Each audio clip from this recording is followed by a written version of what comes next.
नमस्ते. गणगण गणात बोलते. स्वाद गाथा या माझ्या चॅनेलवर तुम्हा सर्वांचे मनापासून खूप खूप खूप स्वागत आहे. तिळगुळ घ्या, गोड गोड बोला. मकर संक्रांतीच्या माझ्या सर्व गोड मैत्रिणींना खूप खूप खूप शुभेच्छा. आज मी तुम्हाला बनवून दाखवणार आहे तिळगुळाच्या वड्या. तर त्यासाठी काय काय प्रमाण घ्यायचं आहे आणि कसं करायचं आहे ते मी तुम्हाला दाखवणार आहे. तर हे मी जे प्रमाण सांगितलेलं आहे ते एकदम परफेक्ट प्रमाण आहे. त्याप्रमाणे तुम्ही घेऊन करा, अजिबात वड्या चुकणार नाही. चला, तर त्यासाठी आता काय काय साहित्य लागतंय. ही एक वाटी, ही आपली जेवणातली रोजची वाटी आहे. ही एक वाटीभर मी तीळ घेतले आहेत. हे ब्राऊन कलरचे तीळ घेतलेले आहेत विदाऊट पॉलिशचे. याच वाटीच्या मापाने आपल्याला दुसरं पण माप घ्यायचं आहे. तर याच वाटीच्या मापाने मी एक वाटीभर शेंगादाणे घेतले आहेत. पाव वाटी खोबऱ्याचा किस आहे, सुक्या खोबऱ्याचा किस. आणि याच वाटीच्या मापाने 1.5 वाटी गूळ आहे. तर हा गूळ बारीक चिरून घेतलेला आहे. खडे अजिबात ठेवायचे नाहीत, बारीक चिरून घ्यायचा आहे. आणि आपल्याला इथे 2 चमचे साजूक तूप लागणार आहे. चला, तर आपण वेळ न वाया घालवता लगेचच करायला सुरुवात करूया. आता पहिल्यांदा गॅस ऑन करूया आपण आणि ही कढई व्यवस्थित तापवून घेऊया. ही कढई व्यवस्थित गरम झाली की मग पहिल्यांदा आपण शेंगादाणे भाजून घ्यायचे आहेत. हे एक वाटीभर शेंगादाणे घेतलेत. हे मंद आचेवर आपल्याला खरपूस असे भाजून घ्यायचे आहेत. जेवढा पदार्थ तुम्ही खरपूस भाजून घ्याल, पदार्थ म्हणजे काय, आपले शेंगादाणे आणि तीळ, तर जेवढे तुम्ही खरपूस भाजून घ्याल ना, तेवढी तुमची वडी टेस्टी खुसखुशीत होईल. गॅसची फ्लेम बारीक करायची. असं सारखं हलवत राहायचं आहे, म्हणजे सगळ्या बाजूनी छान भाजले जातील शेंगादाणे. चला, तर मी हे भाजून घेते. तोपर्यंत तुम्ही जर माझ्या चॅनलवर नवीन असाल तर लवकर लवकर लाईक करा, शेअर करा आणि सबस्क्राईब करायला विसरू नका. आणि बेल आयकॉनवर पण क्लिक करा, म्हणजे इथून पुढच्या सर्व रेसिपींचे नोटिफिकेशन्स तुम्हाला येत राहतील. आणि HYP हाईप असंही बटन असतं, तिथेही क्लिक करा. हे पहा, आपले शेंगादाणे सुद्धा आता भाजून झालेले आहेत. तर आता एका भांड्यामध्ये काढून घ्या. आता याच गरम कढईमध्ये हे तीळ भाजून घेऊया. हे पण आपल्याला मंद आचेवर भाजून घ्यायचे आहेत. खमंग खरपूस असे भाजून घ्यायचे आहेत. इथे गॅस मोठा करायचा नाही, घाई घाई करायची नाही. आणि हे तीळ आपल्याला करपू द्यायचे नाहीयेत. हे तीळ भाजले जात आहेत तोपर्यंत आपण आता हे शेंगादाणे भाजून घेतले त्याचे साल काढून घेऊया.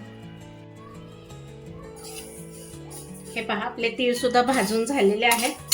तडतड उडू लागले आहेत. तडतड उडायला लागले की समजायचं ते भाजून झालेले आहेत. आता मी काय करते, गॅस बंद करते आणि हे थंड करून घ्यायचं आहे आपल्याला. हे पहा, शेंगादाण्याचे साल पण काढून झालेले आहेत आणि हे तीळ पण गार झालेले आहेत. आपण हे मिक्सरवर आता कुटून घेऊया. जास्त बारीक पावडरी नाही बनवायच्या आणि जास्त मोठाडही नाही ठेवायचं, मध्यम दळून घ्यायचं आहे. चला, तर मी आता हे मिक्सरवर फिरवून घेते. हे पहा, शेंगादाणे असे कुटून घेतले आहेत मी. चला, आता मी हे तीळ बारीक करून घेते. हे पहा, आपले तीळ सुद्धा बारीक झालेले आहेत. आता हा शेंगाचा कूट आणि हे तीळ याच्यामध्ये मिक्स करून घेते. तीळ बारीक करताना एक काळजी घ्यायची आहे, जास्त फिरवायचं नाही तेल निघेपर्यंत, नाहीतर मग आपल्या वड्या अशा सुटसुटीत होणार नाहीत. हे पहा, असं रवाळ कूट झालेला आहे, एकदम रवाळ.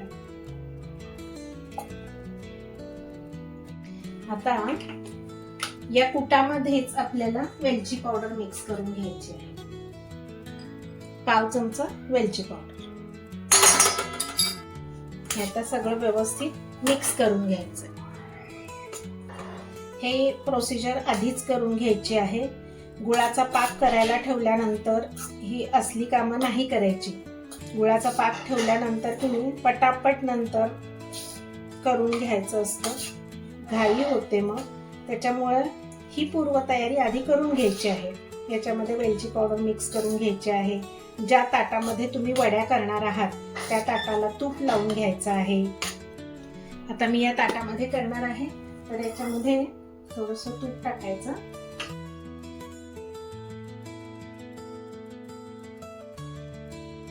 म्हणजे वड्या चिकटणार नाहीत ताटाला. आता हा 1.5 वाटी गूळ घेतलेला आहे, त्याचा पाक करून घ्यायचा आपल्याला.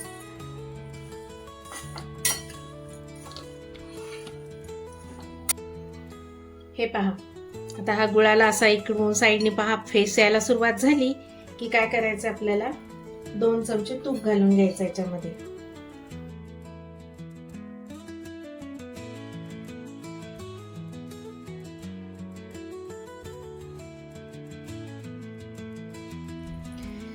फेस यायला लागला की गॅस बंद करायचा. हे भांडं खाली उतरून घ्यायचं आहे, गॅसवर नाही ठेवायचं. आणि आता याच्यामध्ये हे तेलकूट आणि शेंगाचं कूट आहे ते टाकून घ्यायचं. किती बसतंय ते पाहूया.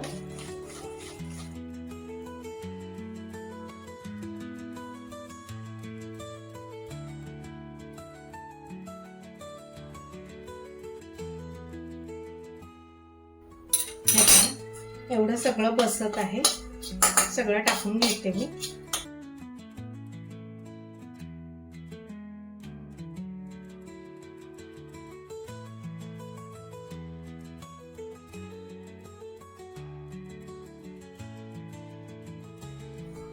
हे पहा, असा गोळा झालेला आहे आपला. आता हा काय करायचा आहे आपल्याला, हे तूप लावलेल्या ताटामध्ये थापून घ्यायचं आहे. गरम आहे, हाताने थापायला जाऊ नका. एखादी प्लेट, पोहे खायची प्लेट आपली छोटी असते ती घ्यायची आहे आणि थापून घ्यायचं आहे. याच्यामध्ये मी असं काढून घेते. ही प्रोसेस थोडीशी फास्ट करावी लागते. थंड व्हायच्या आत आपल्याला ते थापून घ्यायचं आहे.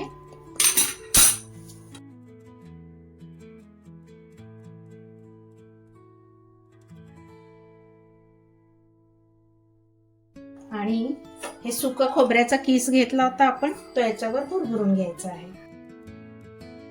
हे जर पोळपाटावर केलं असतं ना तर लाटायला एकदम सोपं पडलं असतं आपल्याला. इथे तुम्हाला जाड वाटतंय, इथे थोडंसं प्रेस करून एकसारखं करून घ्यायचं आहे. हे पहा, आता हे ना पूर्ण गार करून घ्यायचं आपल्याला आणि मगच वड्या कापायच्या आहेत त्याच्या. चला, आता आपलं हे गार झालेलं आहे. आता आपण याच्या वड्या पाडून घेऊया.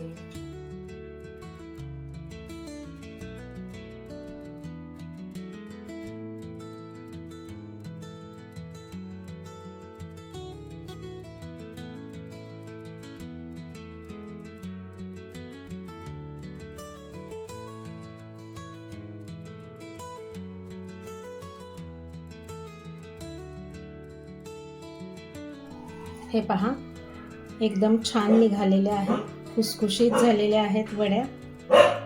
तर मी या सगळ्या एका बोलमध्ये काढून घेते. चला, तर माझ्या या सगळ्या वड्या तयार करून झाल्या आहेत. तुम्ही पण नक्की करा आणि या संक्रांतीला या वड्यांचा आनंद घ्या.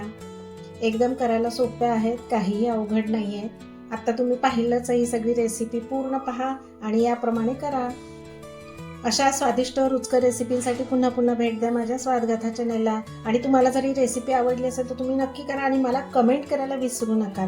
आणि तुमची जर याच्यापेक्षा काही वेगळी पद्धत असेल ना, ते सुद्धा मला कमेंट करून नक्की सांगा. चला, तर मग भेटू आपण पुढील नवीन व्हिडिओमध्ये नवीन रेसिपीसह. तोपर्यंत मस्त खा आणि स्वस्त रहा. माझा व्हिडिओ पूर्ण पाहिल्याबद्दल खूप खूप खूप धन्यवाद. बाय.